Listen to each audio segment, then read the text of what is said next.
கலக்கப் போவது யாரு? காடு திறந்தே கிடக்கின்றது. தெற்கட்சி மயில என்ன பத்தி கேளு. ஆனால் இந்த நிகழ்ச்சி நிச்சயமாக திரை இசை கொண்டாட வேண்டிய ஒரு நிகழ்ச்சியாக இருக்கு. சுபமா சுபமா அவரவர் வாழ்க்கையில் ஆயிரம் ஆயிரம் மாற்றங்கள், அந்த நினைவுகள் நெஞ்சினில் திரும்பிட ஏக்கங்கள். அது ஒரு அழகிய நிலா காலம், கனவினில் தினம் தினம் உலா போகும். அது ஒரு அழகிய நிலா காலம், கனவினில் தினம் தினம் உலா போகும். நிலவுகள் சேர்ந்து பூமியில் வாழ்ந்தது, அது ஒரு பொற்காலம். அவரவர் வாழ்க்கையில் ஆயிரம் ஆயிரம் மாற்றங்கள், அந்த நினைவுகள் நெஞ்சினில் திரும்பிட ஏக்கங்கள். KV Mahadevan sir, MSV sir, அப்புறம் ஒரு இளையராஜா சார், அவர்களாம் ஒரு ஜாம்பவான்கள் இருக்கிற இடத்தில் பல very bright AR Rahman, Vidyasagar, SA. Rajkumar, Deva, இப்படி பல ஜாம்பவான்கள் இருக்கிற இடத்துல வந்து நமக்கு ஒரு இடம் கிடைத்தது, சந்தோஷமா இருந்தது. உங்கள் அபிமானத்துக்குரிய இசையமைப்பாளர் டொரண்டோவுக்கு வந்திருக்கின்றார். கிட்டத்தட்ட 30 ஆண்டுகளுக்கு மேலாக இந்த இசைத்துறையிலே தனது பாடல்கள் மூலம் உங்களை மயக்கியவர். இப்பொழுது நேரடியாகவே வருகின்ற 13ஆம் தேதி நாளைய சனிக்கு அடுத்த சனிக்கிழமை வெற்றியிலே நடைபெறுகின்ற மாபெரும் இசை நிகழ்ச்சி ரெடி செட் பரத்வாஜ். தயாராக இருக்கிறீர்கள் நீங்கள்? இப்பொழுது நாங்கள் அவரை சந்திக்க போகிறோம். வணக்கம் பரத்வாஜ் அவர்களே. வணக்கம். எப்படி நலமாக இருக்கிறீர்களா? நலமாக இருக்கிறேன் சார். நலமாக இருக்கிறீர்கள். சரி, கனடாவிலே முதலாக இந்த இசை நிகழ்ச்சியை நடத்த போறீர்கள். ஆமாம். சரி, எப்படி அதற்கான முன்னேற்பாடுகள் எல்லாம் நடைபெற்றுக் கொண்டிருக்கின்றன? முதலில் உங்களுடைய ரேடியோ ஸ்டேஷனுக்கு நன்றி ஃபார் திஸ் இன்டர்வியூ. மற்றபடி நான் வந்து இந்த அதாவது கனடா நாட்டில் என்னுடைய நிகழ்ச்சி நடப்பதற்கு மிக சில காரணங்கள் இருக்கிறது. முக்கியமாக என்னுடைய மகள் இந்த ஊரில் இருக்கிறார்கள். அவர்கள் ஏறக்குறைய 10 ஆண்டுகளாக இருக்கிறார்கள். நானும் பல முறை இந்த நாட்டிற்கு வந்திருக்கிறேன். ஆனால் முதல் முறையாக இசை நிகழ்ச்சி நடத்துவதற்கு இந்த தடவை வாய்ப்பு கிடைத்திருக்கிறது. அது எதென்றால், என்னுடைய மகள் வந்து என்னுடைய 30 ஆண்டு இந்த service to the music industry, அவங்களுக்கு வந்து ரொம்ப ஆசை. அதாவது அவருடைய ஃபாதருடைய இந்த நிகழ்ச்சியை நான் வந்து எடுத்து காட்டணும் அப்படின்ட்டு. ஸோ அதனால அவர்கள் இதை ஏற்பாடு செய்கிறார்கள். ரெண்டாவது, நான் மிகவும் விரும்பும் ஈழத்தமிழர்களுடைய அதாவது என்னுடைய வாழ்க்கையில், என்னுடைய இசை பயணத்தில் மிக முக்கியமான ஒரு பங்கு இருப்பவர்கள் வந்து ஈழத்தமிழர்கள். அவர்களுடைய நான் எத்தனையோ பாடல்கள் இந்த இசையமைத்த மிகவும் சிறப்பாக கொண்டாடி என்னை மிகவும் பல நாடுகளுக்கு, அதாவது இந்த கனடா நாடுகள் தவிர பல நாடுகளில் எனக்கு மிகப்பெரிய வரவேற்பும் மற்றும் இலங்கையும் ஸ்ரீலங்காவிலும் எனக்கு பெரிய ஒரு வரவேற்பு கொடுத்திருக்கிறார்கள். ஸோ அது ஒரு 2வது ரீசன். 3வது, பர்டிகுலரா வந்து என்னுடைய பாடல்களை வந்து நான் இந்தியாவில் வந்து சுமாரா போகக்கூடிய பாடல் கூட அது வெளிநாட்டில் மிகவும் ஸ்லாகித்து, அது அந்த பாடல்கள் மிகவும் ரசித்து ஒவ்வொரு அக்குவேறு ஆணுவேறி அதை பிரித்து அவர்கள் வந்து பாராட்டுவார்கள். அந்த தன்மைக்காக எனக்கு வந்து ரொம்ப ஒரு ஆசை. இன்று கனடா நாட்டில் நான் இசையமைத்த இந்த நிகழ்ச்சியை செய்ய ஆசைப்படுகின்றேன். அதனால வந்திருக்கிறேன். சரி, நிச்சயமாக உங்களுடைய நிகழ்ச்சி வெற்றி பெற வேண்டும் என்று இப்பொழுதே நாங்கள் வாழ்த்துக்களை தெரிவித்துக் கொண்டு, சரி, முதலாக நீங்கள் அதாவது காதல் மன்னன் திரைப்படத்திற்காக இந்த பாடலை இசையமைத்திருக்கிறீர்கள். எனவே எல்லோருமே கேட்ட கேள்விகளாக இருந்தாலும் முன்பு இந்த பாடல் எப்படி வர வேண்டும், அல்லது வேறு ஒரு இசையமைப்பாளரின் பாணி இருக்கக்கூடாது, தனிப்பட்ட முறையிலே உங்களுடைய பாணியிலே இது இருக்க வேண்டும் என்று நினைத்தீர்களா, அல்லது எப்படியாவது ஒரு பாடலை உருவாக்க வேண்டும்? என்னென்றால் ஏற்கனவே உங்களுக்கு அனுபவம் இருக்கு. தூர்தர்ஷன் மற்றும் தென்னிந்திய வானொலி நிலையங்கள் எல்லாம் பல நிகழ்ச்சிகளுக்கு நீங்கள் இசையமைத்திருக்கிறீர்கள். நிச்சயமாக. அதாவது என்னுடைய 17வது வயதிலேயே எனக்கு இசையமைக்க வாய்ப்பு கிடைத்தது. டெல்லியில் நான் பிறந்து வளர்ந்தது. டெல்லியில் தமிழ்காரனாக இருந்தா கூட டெல்லியில் பிறந்து வளர்ந்தது, நார்த் இந்தியா. ஆனா எனக்கு வந்து அங்க 17 வயசுலயே பாட வாய்ப்பு கிடைச்சது. அந்த ஒரு ரேடியோ ஸ்டேஷனில் பாடி இசையமைத்து அந்த இளைய பருவத்திலே எனக்கு வந்து இந்த வாய்ப்பு கிடைத்தது. அது அந்த தீவிரம் அப்படியே நாளாக அது தீவிரம் அடைஞ்சு ஒரு நாளைக்கு எப்படி சினிமாவிலேயே நாங்கள் போகணும் அப்படிங்கிற மாதிரி நான் நினைச்சேன். என்னோட நண்பர்கள், சுற்று வட்டாரம் எல்லாருமே, அப்பா நீ சென்னைக்கு போனா நல்ல நிச்சயமா இசையமைப்பாளர் ஆயிடுவேன் அப்படின்னு என்னை சப்போர்ட் செய்தாங்க. அந்த ஒரு வேகத்தில் நானும் என்னோட பேசிக் படிப்பெல்லாம் படித்து விட்டு நான் கிராஜுவேட் முடித்த பிறகு சிஏ என்ற ஒரு அந்த அக்கௌண்டன்சி படிப்பையும் பாஸ் பண்ணிட்டேன். அதை சிஏ படித்து விட்டு, ஆனால் எல்லாரும் சொன்னா சிஏ படித்துட்டு மியூசிக் போறியான்னு கேட்டாங்க. இல்லை, எனக்கு இதனுடைய இலக்கு இதுதான், என்னோட சும்மா எனக்கு ஒரு தற்காப்புக்கு ஒரு சேஃப்டிக்கு நான் வந்து படித்து என்னுடைய சின்ன வயதில் எல்லாரும் சினிமாவுக்கு சென்னையில சினிமாவில் காமிப்பாங்கல்ல, எக்மோர் ஸ்டேஷன்ல வந்து பெட்டியோட இறந்தே இருக்குவாங்க. அதே மாதிரி நானும் என்னுடைய ஹார்மோனிய பெட்டி மற்றும் இந்த CA டிகிரி வைத்துக் கொண்டு சென்னையில இருந்து இறங்கி ஒரு ஒரு என்ன சொல்றது, ஒரு குருட்டு தைரியம் என்று சொல்வார்கள் எங்க ஊரு. அதாவது ஒரு அந்த இளம் வயதில் தெரிந்து ரொம்ப ட்ரை பண்ணி சான்ஸ் தேடினேன். அப்போ வந்து முதல்ல என்ன எனக்கு புரிஞ்சுதுன்னா, முதல்ல அந்த ஒரு இண்டஸ்ட்ரி அந்த ஒரு இதுக்குள்ள நுழையணும்னா உங்களை அதுக்குள்ள ஒரு ஆளாக நீங்கள் மாற்றிக்கொள்ள வேண்டும். அதனால நிறைய advertisement, radio advertisement, TV serial, TV, அப்புறம் டாக்குமெண்ட்ரிஸ், இப்படி பல பல விஷயங்கள் நடந்தது. அதனால சினிமா வாய்ப்பு கிடைக்கலை. ஆனால் முதலாக எனக்கு சினிமா வாய்ப்பு வந்து ஒரு தெலுங்கு படங்கள் கிடைத்தது. அந்த படம் வந்து முதல் படமே பெரிய ஹிட் ஆயிடுச்சு. அதனால தொடர்ந்து ஒரு 16 தெலுங்கு படங்கள் பண்ணேன். ஆனா என்னுடைய ஆனா தெலுங்குல சூப்பர் ஹிட் ஆச்சு எல்லாமே. ஆனால் என்னுடைய இலக்குங்கிறது தமிழ்ல பண்ணணும்னு ஆசை எனக்கு. ஏன்னா ஒரு பெரிய ஒரு பயணமே இருக்கு அதுக்கு. சோ அதனால அதுக்கப்புறம் 2 கன்னட படங்கள் கிடைத்தது. 18 படங்கள், ஏறக்குறைய 18 படங்கள் கிடைத்த பிறகுதான் எனக்கு தமிழ் வாய்ப்பு கிடைத்தது. காதல் மன்ற படத்தில் நிச்சயமா டேட் சொல்லணும்னா 12/12/96 வருஷம் முதலாக இந்த பாடல் பதிவு நடந்தது. நீங்க இப்போ போட்டு காமிச்சீங்களே, உன்னை பார்த்த பின்புதான். எனக்கு மிகவும் பிடித்த என்னை மிகவும் அவருக்கும் பிடிக்கும். சோ அந்த மாதிரி ஒரு பெரிய ஒரு கலைஞனுடன், SP பாலசுப்ரமணியம் அவர்களுடன் ஆசீர்வாதத்துடன் என்னுடைய முதல் பாடல் பதிவாச்சு. அப்போ ஆப்வியஸ்லி எனக்கு என்னன்னா, ஒரு எப்பவுமே இந்த சினிமா சொல்லுவாங்க, முதல் first impression is the best impression. So முதலில் உங்களுக்கு வரக்கூடிய அந்த எல்லாம் நீங்க பாத்தீங்கன்னா எல்லா இசையமைப்பாளர்களுமே அந்த முதல் படத்திலேயே 6 அடிச்சிருப்பாங்க. சோ அதே மாதிரி எனக்கு எப்படி இந்த படத்துல இசையமைக்கணுங்கிற, அதாவது ஹிட் ஆகணுங்கிற ஒரு வேகம் இருந்தது. அதனால நான் என்ன பண்ணேன்னா, என்னுடைய பாடல் நான் என்னைக்குமே ஒரு கேள்வி கேட்டுப்பேன், என்னுடைய பாடல் எதுக்காக கேட்கணும்? பெரிய பெரிய ஜாம்பவான்கள் இருக்கிறார்கள், நல்ல பாடல் கொடுத்தார்கள், இதுல என்ன விசேஷம் இருக்குது என்று நானே எனக்கு வந்து ஒரு ஆராய்ச்சி செய்துதான் பண்ணுவேன். அந்த விதத்தில் பார்க்கும்போது எனக்கு என்ன தோணித்துன்னா, அதாவது ஒரு இந்த உணர்ச்சிகளை அதிகமா கொட்டும் பாடல்கள் கொடுத்தால் நமக்கு வந்து வாய்ப்பு கிடைக்கும், அதாவது ஒரு தனிப்பட்ட ஒரு அடையாளம் கிடைக்கும்னு நினைச்சிருந்தேன். அதனால நான் எல்லா பாடலுமே ஆரம்பத்துல வந்து பாத்தீங்கன்னா ரொம்ப கத்தி எவ்வளோ நெடுநாள் எப்படியே ரொம்ப, அதாவது உணர்ச்சி பொங்க அந்த எல்லாமே வந்து சத்தம் இல்லா தனிமையை கேட்டேன் யோகம், அது மாதிரி ஒரே அப்படியே ஒரே என்ன சொல்றது, உணர்ச்சி பொங்க எல்லாம் பாட்டு வேகமான பாடல்கள் வந்து இசையமைச்சு என்னுடைய ஒரு தன்மையை வந்து நான் வந்து கொடுக்க ஆசைப்பட்டேன். அதுபடி என்னோட யோகமா, என்னுடைய அதிர்ஷ்டம், ஒடோரி காலேஜ் அந்த முதல் பாடலே எனக்கு வந்து அப்படியே ஒரு புதிய ஒரு, அதே மாதிரி அந்த ஆர்கெஸ்ட்ரேஷன், இந்த மாதிரி வெஸ்டர்ன் மியூசிக் கிட்டார்ஸ் எல்லாம் வச்சு நான் பண்ண ஆசைப்பட்டேன். சோ முதலாக அது எல்லோருக்கும் ஒரு பெரிய ஒரு வித்தியாசம் தெரிந்தது. இது நடந்து இப்பொழுது பாக்குற போது ஒரு 24+4 28 வருடங்கள் முன்னாடி நடந்தது இது. சோ அதனால எனக்கு வந்து சந்தோஷமா இருக்கு. இன்னைக்கும் அந்த பாட்டு வந்து நமக்கு இப்போ மக்களிடையே பாப்புலர் இருக்கனால, அப்ப அன்னைக்கு நான் எடுத்த அந்த முடிவு, அந்த ஒரு நேரம், அந்த ஒரு ஆசீர்வாதங்கள் எல்லாமே சரியா அமைஞ்சது அன்னைக்கு. அந்த முதல் பாடலை நீங்கள் திரையரங்கில் பார்க்கும் பொழுது ரசிகர்கள் எப்படி வரவேற்றார்கள்? அந்த வரவேற்பு பிறகு உங்களுக்கு மனநிலை எப்படி இருந்தது? தொடர்ந்து நான் இன்னும் அதாவது அதான் என்னோட ஐ ஹேவ் அரைவ்ட் சொல்லுவாங்க தெரியுமா, I feel the feeling that I have arrived. அதாவது நான் வந்து இனிமே என்னையும் ஒரு இந்த ஒரு மிகப்பெரிய, அதாவது ஒரு நம்ம தெரிஞ்சுக்கணும், தமிழ் திரைப்படங்களில் இசை என்பது மிகப்பெரிய ஒரு ஸ்டாண்டர்ட்ல இருக்கும். அதாவது நீங்க பாத்தீங்கன்னா இளையராஜா, அந்த காலத்துல இருந்து எனக்கு ரொம்ப பிடித்த KV Mahadevan sir, MSV sir, அப்புறம் ஒரு இளையராஜா சார், அவர்கள்லாம் ஒரு ஜாம்பவான்கள் இருக்கிற இடத்தில் பல very bright, AR Rahman, Vidyasagar, SA Rajkumar, Deva, இப்படி பல ஜாம்பவான்கள் இருக்கிற இடத்துல வந்து நமக்கு ஒரு இடம் கிடைத்தது என்று நமக்கு சந்தோஷமா இருந்தது. சோ அது நிஜமாவே அதோடைய அந்த வெற்றி பயணம் தொடர்ந்து எனக்கு நடந்தது. சரி, குறிப்பாக இனி அது வருகின்ற நிகழ்ச்சியை பற்றி பேசுவோம் என்று நினைத்தால், அதாவது எப்படியான பாடல்களை வருகின்ற 13ஆம் தேதி நீங்கள் பாட இருக்கிறீர்கள் அல்லது பாடல் மூலமாக மற்றவர்கள் வழங்க இருக்கிறீர்கள்? ரொம்ப நல்ல ஒரு கேள்வி. அதாவது இப்போ நான் என்னை எப்படி அடையாளம் காட்ட விரும்புகிறேன் என்றால், நான் ஒரு திரைப்பட இசையமைப்பாளர். அதாவது திரைப்படங்களில் இருக்கும் கதைக்கு, திரைப்படங்களில் எமோஷன், திரைப்படம் என்பது நம்மளுடைய வாழ்க்கையில் நடக்கக்கூடிய ஒரு சம்பவத்தை வைத்துக்கொண்டு அதோடைய எமோஷன் தான் முக்கியமான ஆஸ்பெக்ட் திரைப்படங்களில். அதனால இன்னைக்குமே முதல் படங்களிலிருந்து இன்று வரை என்னுடைய பாடல்கள் முதன்மையாக நிற்கிறது என்பதென்றால் அதோடைய எமோஷன் தான்.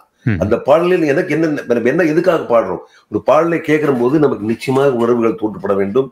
அது எந்த விதமான உணர்வுகள் இருந்தாலும் சரி. அதனால் அந்த விதமான பாடல்கள் தான் நான் பாட ஆசைப்படுகிறேன். பரத்வாஜ் என்றால் இவருடைய பாடல்கள் வந்து அர்த்தபூர்வமாக இருக்கும். ஏன்னா என்னோட வரிகள் எல்லா பாடல்களையும் தமிழும் வரிகளும் நன்றாக கேட்கும், நன்றாக புரியும். மக்கள் அதை தான் எனக்கு விரும்புகிறார்கள். அதனால இந்த நம்மளுடைய என்னுடைய ஒரு பெஸ்ட் ஒரு 25-30 பாட்டுகள் பாட இருக்கின்றோம். முக்கியமாக எல்லா தரப்பட்ட மக்களுக்கும் பிடிக்கும்படி அண்ட் முக்கியமாக இந்த 90s கிட்ஸ், அதாவது அந்த பருவத்தில் உள்ள ஏகப்பட்ட பாடல்கள் மிக மிக, அதாவது நான் இப்போ உலகத்துல எங்கு சென்றாலும் அந்த பாடல்களை வரவேற்கிறார்கள். அந்த மாதிரி ஒரு நல்ல பாடல்களை, கருத்துள்ள பாடல்களை, where you relate yourself to the song, இந்த பாடலை நம்ம நிச்சயமாக ஒவ்வொருத்தருக்கும் அந்த பாதிப்பு இருக்குங்கிறது எனக்கு மிகப்பெரிய நம்பிக்கை இருக்கிறது. அந்த நம்பிக்கையோட நான் இந்த பலதர மெலோடி, மோஸ்ட்லி மெலடி தான், அதாவது அதாவது அந்த குத்துப்பாடலும், அதாவது ஃபாஸ்ட் சாங்ஸ் இருக்கு. ஆனா அது லேட்டர் பாட் முக்கியமான ஒரு ஃபோக்கஸ் என்பது எனக்கு தெரிந்து எனக்கு பிடித்த, முக்கியமா மக்கள் என்னை எதற்காக இத்தனை நாள் ஆராதிக்கிறார்களோ அந்த மாதிரி பாடல்கள் கொடுக்க ஆசைப்படுகிறேன். சரி, உங்களோடு அதாவது தெலுங்கு பாடகர் எஸ்பிபி என்று அழைக்கப்படுகின்ற திரு ராமு அவர்கள் வந்திருக்காங்க. அதுக்கு என்ன எனக்கு மிகவும் பிடித்த பாடகர் திரு எஸ்பி பாலசுப்ரமணியம் அவர்கள் தான். எனக்கு எத்தனையோ இடங்களில் எத்தனையோ தருணத்தில் அவர்கள் எனக்கு மிக நன்றாக பாடல், எனக்கு பிடித்த பாடகர். சோ அவரை மாதிரி நிச்சயமாக, அதாவது எனக்கு ஆசை என்னவென்றால் ஒரிஜினல் பாடல்களே வைத்து பாட வேண்டும் என்று ஆசைப்பட்டேன். ஆனால் அது சாத்தியம் இல்லை. ஏன்னா எனக்கு இப்போ ஹரிஹரன், சங்கர் மாதவன் என்று அந்த காலத்திலிருந்து, பாலசுப்ரமணியன்ல இருந்து, டிஎம் சௌந்தரராஜன் சார்ல இருந்து இன்னைக்கு வரைக்கும் எல்லாரும் பாடிருக்காங்க. எல்லாரையும் கூட்டி கொண்டு வந்தா அது பிராக்டிகலி பாசிபிள் இல்லை, பிகாஸ் ஆஃப் தி பிசினஸ். அதே மாதிரி ஆர்கெஸ்ட்ராவும் பெரிய நான் அங்கேருந்து ஒவ்வொரு பாடலையும் நான் 60 பேர் 100 பேரை வச்சு நாங்க வாசிப்போம். அது மாதிரி அதுவும் பாசிபிள் இல்லை. சோ நான் என்ன நினைச்சேன்னா, இது இன்னொரு எனக்கு மிகவும் பிடித்தமான ஒரு விஷயம் என்னன்னா, நம்மளுடைய பாடல்களை இந்தூர் தமிழர்கள், இங்குள்ள இசைக்கலைஞர்கள் எவ்வளவு நன்றாக அவர் டேலண்ட் இருக்குது என்று நான் கேள்விப்பட்டேன். நான் அதுபடி என்னுடைய மகளுடன் ஆலோசித்து இந்த ஊர் பாடகர்கள், இந்த ஊர் கலைஞர்களை அதிகமாக நான் இந்த பாடல் அவளுக்கு ட்ரைனிங் கொடுத்து, அதுதான் சீக்கிரமே விட்டேன். நான் இப்போ ஒரு 15 நாள் முன்னாடியே வந்துட்டேன் இந்த ஊர். இந்த 15 நாள்கள் நான் இந்த கலைஞர்களுடன் என்னுடைய, இப்போ ஒரு மியூசிக் டைரக்டர் தான் பொதுவாக எல்லாருக்கும் ட்ரைனிங் சொல்லிக் கொடுப்பாரு. அதே மாதிரி எப்படி நான் பாடகர்களுக்கு சொல்லிக் கொடுத்தேனோ அதே மாதிரி இந்த பாடல்களுக்கும் நான் சொல்லிக் கொடுத்து அவர்கள் ஒரு மிகப்பெரிய ஒரு பெஸ்ட் பெர்ஃபார்மன்ஸ் கொடுக்க நான் முயற்சி செய்கிறேன். அதனால இந்த ஊரில் பாடக்கூடிய எனக்கு 4-5 பேர் சரியா ஞாபகம் இல்லை. ஆனா இதால் நீங்க perhaps you will have the list and all, நீங்க படிச்சிருங்க. அதே மாதிரி ஊர்ல இருந்து 2 சிங்கர்கள் மட்டும்தான் வராங்க. அதாவது ராமு அண்ட் நிக்கில் மேத்யூ என்ற ஒரு.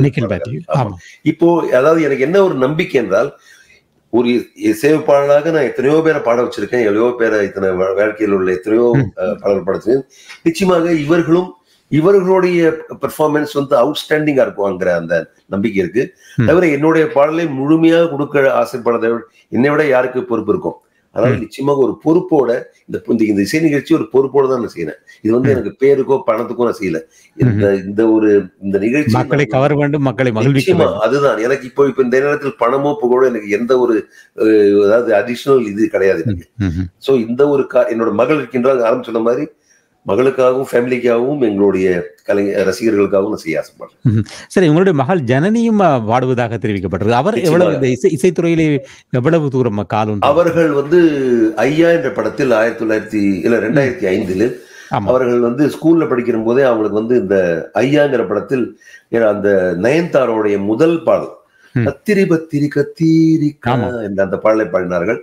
அது தொடர்ந்து அவர்கள் நிறைய ஏறக்குறைய 20 படங்களில் அவர்கள் பாடகியா பாடிக்கிறார்கள்.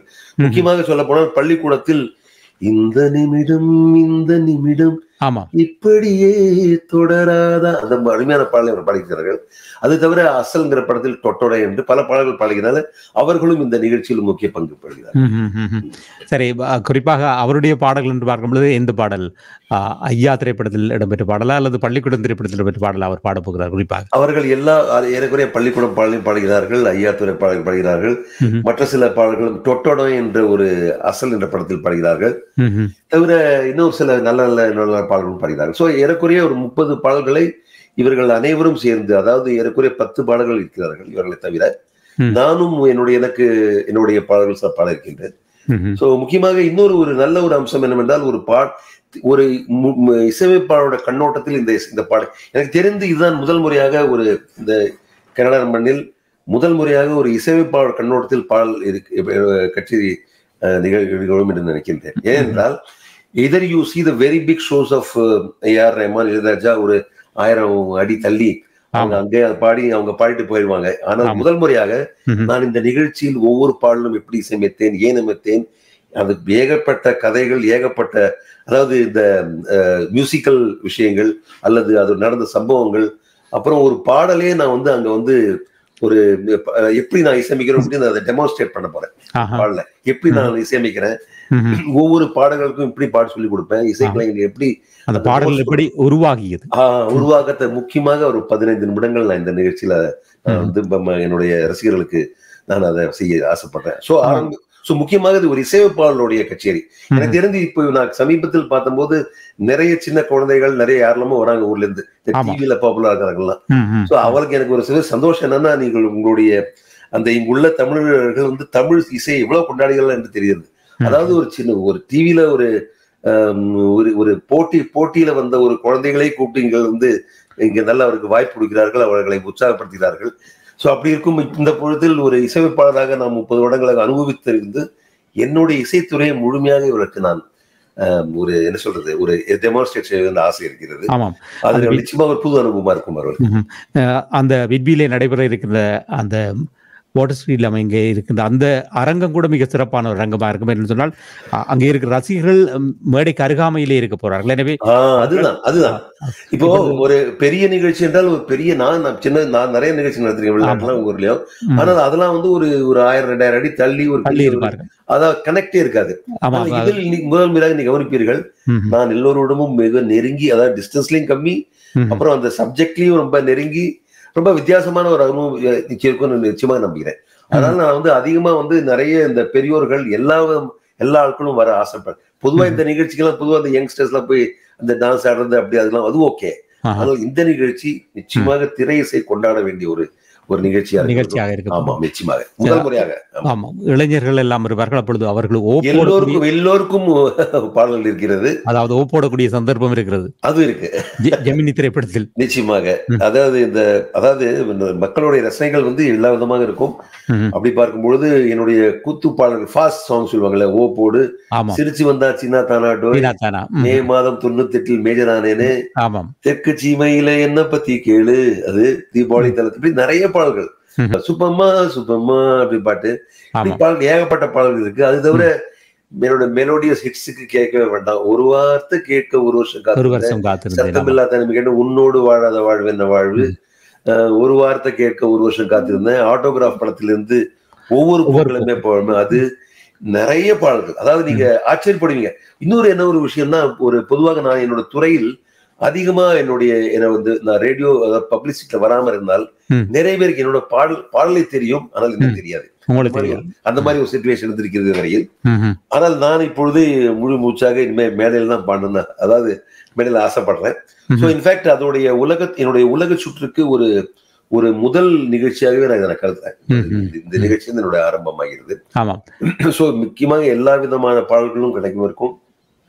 ரசிகர்கள் நிச்சயமாக ஒரு நல்ல ஒரு இசை விருந்துக்கு நான் முயற்சி செய்வேன், நல்ல முறையில் கொடுப்பதற்கு.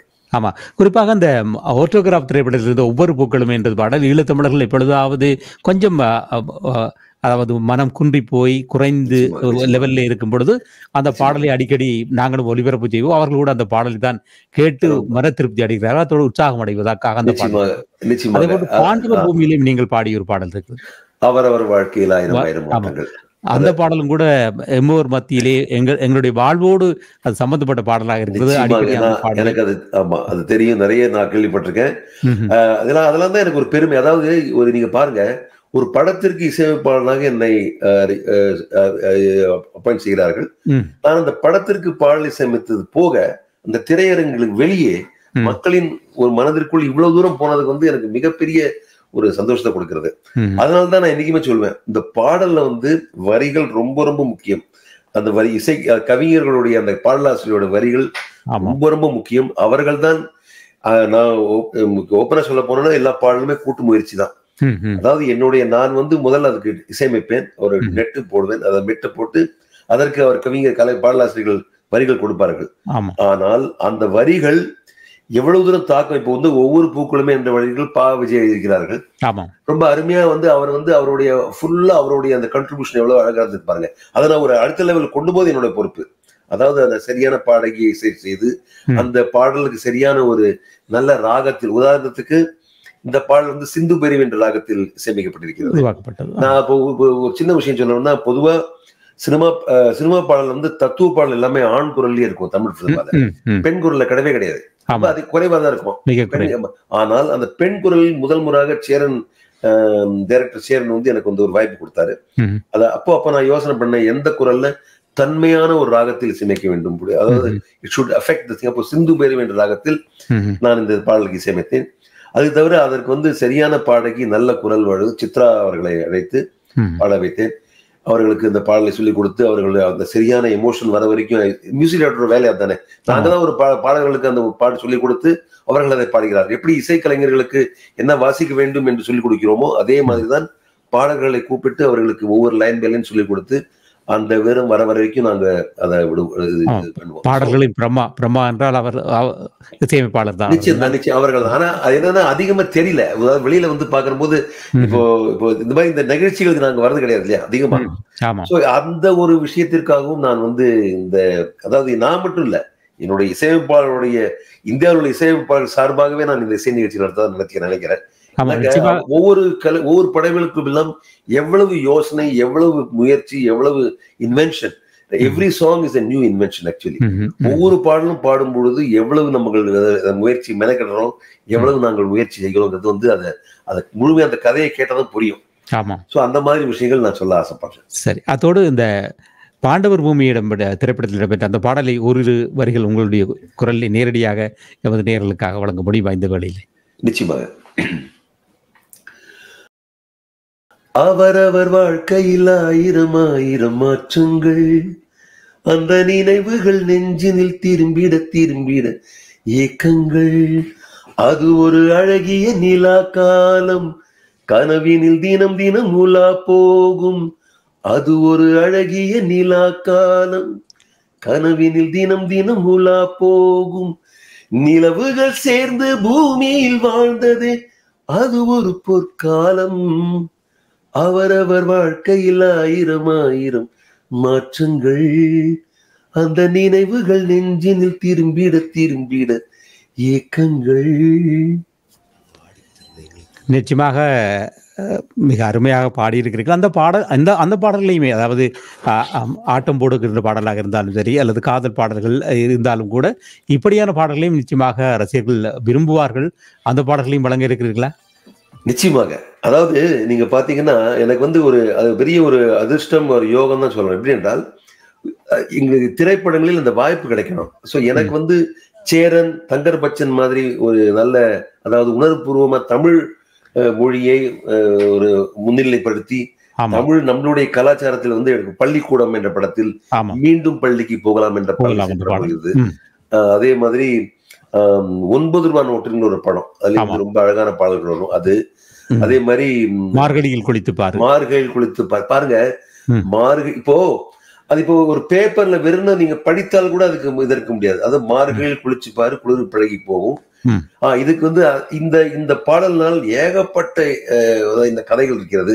அவன் சொல்லியிருக்கிறேன், மார்கழியில் குளிச்சு பாரு, குளிர் பழகி போகும். மாதவனா வாழ்ந்து பாரு, வறுமை பழகி போகும். உப்பு இல்லாம குடிச்சு பாரு, கஞ்சி பழகி போகும். பாய் இல்லாம படுத்து பாரு, தூக்கம் பழகி போகும். வறுமையோடு இருந்து பாரு, வாழ்வு பழகி போகும். சந்தோஷத்தை வெறுத்து பாரு, சாவு பழகி போகும் என்று மிக அருமையாக கவிஞர் வைரமுத்து அவர்கள் எழுதிக்கிறார்கள்.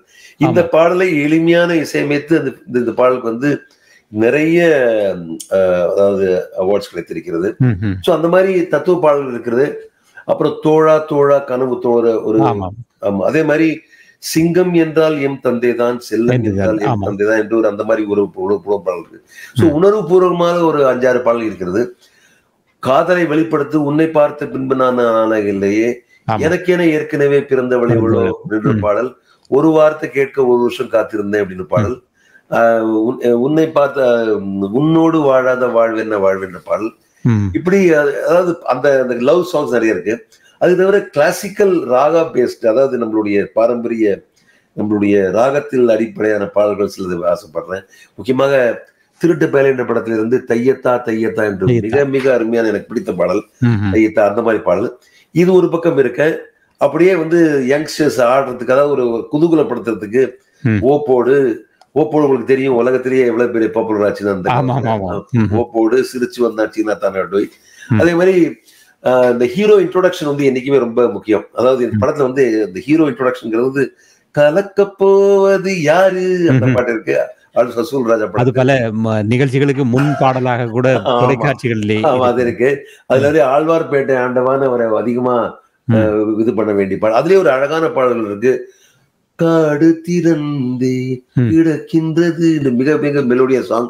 ஒரு விளையாட்டு போக்குல ஒரு சின்ன 10க்குள்ளே நம்பர் 1 சொல்ல பாடல் இருக்கிறது. இப்படி ஏகப்பட்ட பாடல்கள் எல்லா விதமான பாடல்களும் நீங்க பாப்பீங்க. அன்னைக்கு அந்த 25-30 பாட்டுமே எனக்கு தெரிஞ்ச வரைக்கும் ரொம்ப ரொம்ப நன்றாக இருக்கும் என்று நான் நம்புறேன். நிகழ்ச்சியின் நிறைவு நேரத்துக்கு வந்திருக்கிறோம். எனவே உங்களுடைய இந்த நிகழ்ச்சி மிக சிறப்பாக நடைபெற வேண்டும் என்று சிஎம்ஆர் கலைஞர்கள் நிர்வாகம் சார்பில் கேட்டுக்கொள்கிறோம். சரி, இந்த நிகழ்ச்சியிலே கலந்து கொள்ள வரும் நேயர்களுக்கு நீங்கள் என்ன சொல்ல விரும்புகிறீர்கள்? நீங்கள் எல்லோரும் வர வேண்டும். ரொம்ப எனக்கு வந்து ஆசையாக இருக்கிறது. உங்கள் எதிரே என்னுடைய இந்த பயணத்தின், அதாவது ஒரு எமோஷனல் மூமெண்ட். நான் வந்து ஒரு சின்ன பையன் இல்ல, சின்ன ஒரு என்னது இந்த முயற்சி செய்யற பையன் இல்ல. என்னுடைய இவ்வளவு பெரிய கடந்து வந்து என்னுடைய முழு விஷயத்தோட, அதாவது ரொம்ப ஆசையாக உங்களுக்கு நான் வந்து என்னுடைய அனுபவத்தையும் உங்களுக்கு அது ஒரு நன்றி சொல்லதான் வந்திருக்கேன். அது இன்ஃபேக்ட் ஸோ நீங்கள் எல்லோரும் வர வேண்டும், குடும்பமாக வர வேண்டும். பெரியோர்கள் சின்னது எல்லாருக்குமே அந்தந்த அவர்களுக்கு பாடல்கள் இருக்கின்றன. ரொம்ப அருமையாக, முக்கியமாக இந்த ஊர் கலைஞர்கள் வந்து ரொம்ப அருமையாக பாடுகிறார்கள், வாசிக்கிறார்கள். இசைக்கலைஞர் குரூப், இசைக்கலைஞர்களாலும் சரி, இங்க உள்ள டெக்னீஷியன்ஸாலும் சரி, I am very impressed. So இவர் எல்லோருமே ரொம்ப ஒரு என்ன சொல்றது, ஒரு உற்சாகத்தோடு இருக்கிறார்கள். முக்கியமாக எனக்கு வந்தவுடனே எனக்கு ஒரு பயம். என்கிட்ட கேட்டேன், அம்மா நான் வந்து இவங்க நல்ல நமக்கு உற்சாகமா நமக்கு ஈடு கொடுப்பாங்களா அப்படின்ட்டு. ஆனால் அவர்கள் அந்த ஒரு பெரும் உற்சாகத்தை கொடுக்கிறார்கள். Very supportive, very very encouraging. So we are going to really do a very good showங்கிறது எனக்கு பெரிய நம்பிக்கை இருக்கு. நீங்க எல்லோரும் வர வேண்டும், இசையை கொண்டாட வேண்டும். அதுதான் என்னுடைய ஒரே ஒரு வேண்டுகோள். தயவு செய்து வாங்க, என்ஜாய் பண்ணுங்க. சரி, நிச்சயமாக இது கேட்டுக்கொண்டிருக்கும் நேயர்கள் நிச்சயமாக உங்களுடைய நிகழ்ச்சிக்கு வந்து அவர்களும் இந்த நிகழ்ச்சியை ரசிப்பார்கள் என்ற நம்பிக்கையோடு இப்பொழுது நாங்கள் விடைபெற்று போகிறோம். நன்றி. இவ்வளவு நேரமும் உங்களுடைய நேரத்தையும் பொறுப்பாடு, அதாவது பின்னிரவு நேரம் இப்பொழுது இருந்தால் கூட எமக்கு இந்த செவியை வழங்கியமைக்கு உங்களுக்கு நன்றியை தெரிவித்துக் கொள்கிறோம். நாங்கள் மீண்டும் நேரில் சந்திப்போம். வணக்கம் சார். நன்றி. நீங்களும் வர வேண்டும் நிகழ்ச்சி. நிச்சயமாக. நன்றி சார். தேங்க்யூ. நன்றி. நேயர்கள் இதுவரை கேட்டதே 30 ஆண்டுகள் இசைத்துறையில் வெற்றி நடைபோடும் கலைமாமணி பரத்வாஜ் அவருடைய செவி நிகழ்ச்சி. இது வருகின்ற 13ஆம் தேதி சனிக்கிழமை மாலை 5 மணிக்கு நடைபெற இருக்கிறது. விட்பியிலே இலக்கம் 300 வாட்டர் ஸ்ட்ரீட்டிலே கனடா ஈவென்ட் சென்டரிலே நடைபெற இருக்கிறது. மாலை 5 மணிக்கு ரெடி செட் பரத்வாஜ். எனவே நீங்களும் இப்பொழுதே தயாராகுங்கள் அந்த இசை நிகழ்ச்சியில் கலந்து கொள்வதற்கு. நேரிலே உங்களை சந்திக்க ஆவலோடு காத்திருக்கின்றார். நன்றி. மீண்டும் சந்திப்போம். வணக்கம். சிஎம்ஆர் யூடியூப் சேனலில் இணைந்திருக்கும் நேர்கள் அனைவருக்கும் எமது நன்றி. காமெண்ட்ஸ் பகுதியில் உங்கள் கருத்துக்களை தெரிவிக்க தவறாதீர்கள். முக்கிய செய்திகள், காணொளி தொகுப்புகள், நேர்காணல் என பலதரப்பட்ட அம்சங்களையும் உங்களுக்காக தருகின்றது சிஎம்ஆர் யூடியூப் சேனல். சிஎம்ஆர் என்று சர்ச் செய்து எமது யூடியூப் சேனலை சப்ஸ்கிரைப் பண்ணுங்கள். உங்கள் உற்றார் உறவினர் நண்பர்களோடும் இந்த காணொளி தொகுப்புகளை பகிர்ந்து கொள்ளுங்கள். அருகில் இருக்கின்ற முக்கிய காணொளி தொகுப்புகளையும் தவறவிடாமல் பாருங்கள்.